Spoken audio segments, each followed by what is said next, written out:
Welcome back to the Midnight Who Show, and Doctor Who is back today with a new 6-part story, Flux. And tonight was Chapter 1, The Halloween Apocalypse.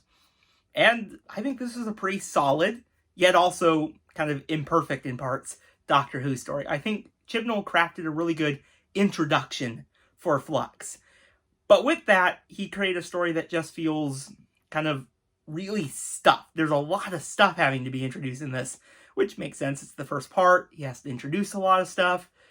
But it does get overwhelming and a little confusing at times. You know, you get Vinder a little bit. Sontarans, the dog creature. You get Dan introduced. This Weeping Angel and Claire. All of this in one story gets a little overwhelming at times. But I hope over the next 5 weeks, it will slowly be resolved and we'll see a greater picture of it. The story also introduced a pretty interesting design for the Swarm characters.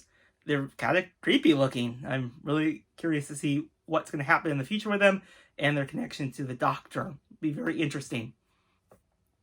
Let's talk about Dan. This is a pretty decent start for Dan. I thought it was very hilarious how he just is now basically this companion who just ended up with the Doctor out of the blue because he got taken by these alien creatures.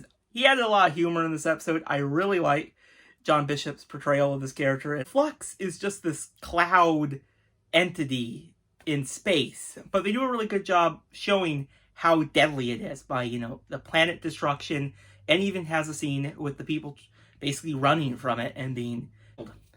Great addition to this to really show the power of the Flux. One thing I'll mention is the TARDIS.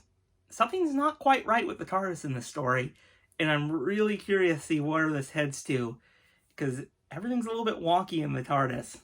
It'll be interesting to see what happens. So overall, I enjoyed the start to this next 6-part story. It had a lot of elements introduced, which does get a little overwhelming at times, but I still had a blast watching it. It's like probably the first time in the Chibnall era that I wanted to rewatch the episode immediately to see anything I missed, because it was so all over the place, which is one of my biggest negatives with this story. But I can tell you, just from the first few minutes alone in this episode, Jodie Whittaker having just one other companion was marvelous. I just enjoyed their banter. The Doctor's hiding stuff from Yaz. One companion to me is a lot better than 3 companions. It'll be interesting to see what happens with 2 companions. But overall, great start. I'm really excited to see where this heads to in the near future. But if you've seen the first part of Flux, let me know your thoughts on it in the comments below, and I'll see you guys in the next video. Bye, everyone.